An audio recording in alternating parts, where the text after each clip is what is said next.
கண்டிப்பாக வந்து கலந்துக்கணும்னு சொல்லிட்டு ரொம்ப கம்பல் பண்ணி உரிமையோடு கூப்பிட்டாரு. நான் ஆல்ரெடி அவர் திரு ஆனந்த் கூப்பிட்டு ஒரு சின்ன ஃபங்க்ஷனுக்கு என்னால் போக முடியல. ஃபங்க்ஷனில் ஒரு பந்தோபஸ்து. பட் அது எனக்கு ஒரு வருத்தம் இருந்துகிட்டே இருந்தது.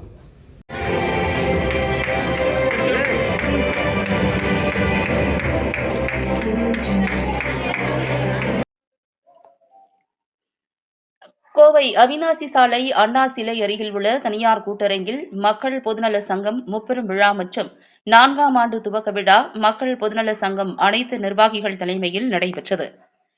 இந்த விழாவில் பந்தய சாலை காவல் ஆய்வாளர் அர்ஜுன்குமார், போக்குவரத்து காவல் ஆய்வாளர் கிழக்கு பாண்டியராஜன், கோவை மருத்துவக் கல்லூரி மருத்துவமனை தலைமை இடத்து மருத்துவர் சரவணபிரியா, வட்டார போக்குவரத்து அலுவலர் ஓய்வு பாஸ்கரன், லயன் செந்தில்குமார், பிற்பகல் பத்திரிகை ஆசிரியர் Adam Appadurai, Suryan FM Tyson, shine makers Faisal Ahmed, Prasanna Vidhaktan, Prasanna Manikandan, Nizhal Maiyam Murugan, Kovai மக்கள் பொதுநல சங்கத்தின் கௌரவ ஆலோசகர் கனகராஜ், பால்ராசு நிறுவனர் தாய் தமிழ் அகாடமி, கோவை மக்கள் பொதுநல சங்க செயலாளர் பிரகாஷ் கண்ணன் ஆகியோர் சிறப்பு விருந்தினர்களாக கலந்து கொண்டு பேசினார்கள்.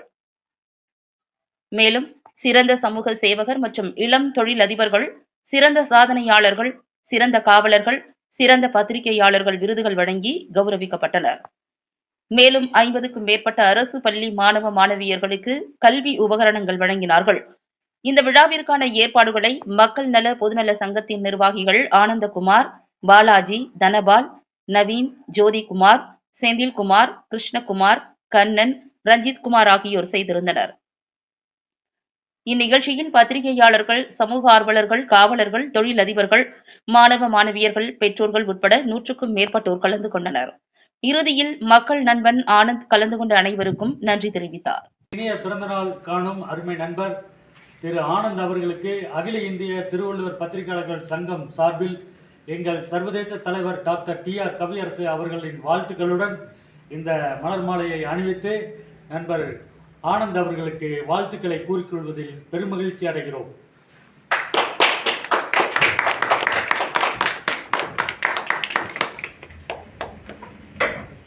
நிகழ்வின் போதும் நிறைய மன கஷ்டங்கள், நிறைய சங்கடங்கள், என்னடா நீ பண்ணல, என்னடா அந்த நிகழ்ச்சிக்கு நீ வரல, என்னடா ஒத்துழைக்கல அப்படின்னு கேட்டு போன அந்த தருணம் போய் கடைசி நிகழ்வு ஒன்றா முடியும் போது எங்களுடைய மனசுல எல்லாத்து மனசுல அதிபயங்கரமான ஒரு சந்தோஷம் வர்றதை பார்ப்போம்.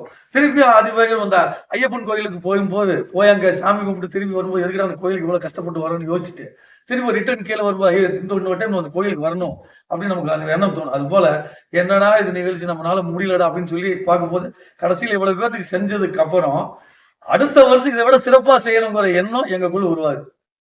எங்களுக்குள்ள என்ன மனக்கசப்பு இருந்தாலும் நாங்க தொடர்ந்து இந்த விஷயத்த செய்வோம்.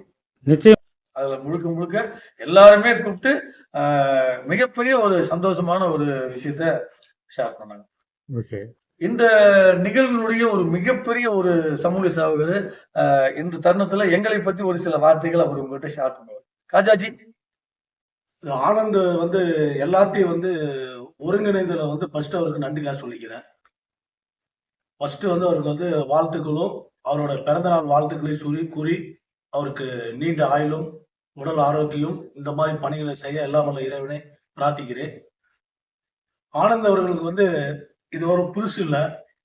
நான் அப்ளை சொன்ன மாதிரி தான் ஒவ்வொருத்தரையும் அவர் எந்த ஒரு சமூக ஆர்வலரையும் கண்டுபிடித்து, அது சமூக ஆர்வலராக இருந்தாலும் சரி, அரசு அதிகாரிகளாக இருந்தாலும் சரி, மருத்துவத்துறையாக இருந்தாலும் சரி, பல தொழில் அதிபர்கள் அவங்களுக்கு இப்போ ஒரு கேட்டரிங்காக இருந்தாலும் சரி, என்ன அவங்களோட தோசியம் என்னென்ன ஒரு தொழில் அவங்க முன்னணி வர்றாங்களோ அவங்களெல்லாம் கூப்பிட்டு ஒரு சிறப்பிக்கிறதுல இப்ப இருந்து இல்லை.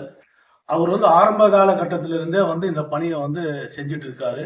மீண்டும் இந்த ஒற்றுமையை பார்க்கும்போது எனக்கே ஒரு வரக்கூடிய சுதந்திர தினத்திலையும் அவங்க இந்த மாதிரி ஒரு நிகழ்ச்சி பண்ணணும், அதுலயும் நம்ம பணியை சேர்த்திக்கணும்னு சொல்லி ஆசைப்படுறேன். இவங்களோட ஒற்றுமை நம்மளுக்கெல்லாம் ஒரு எடுத்துக்காட்டு.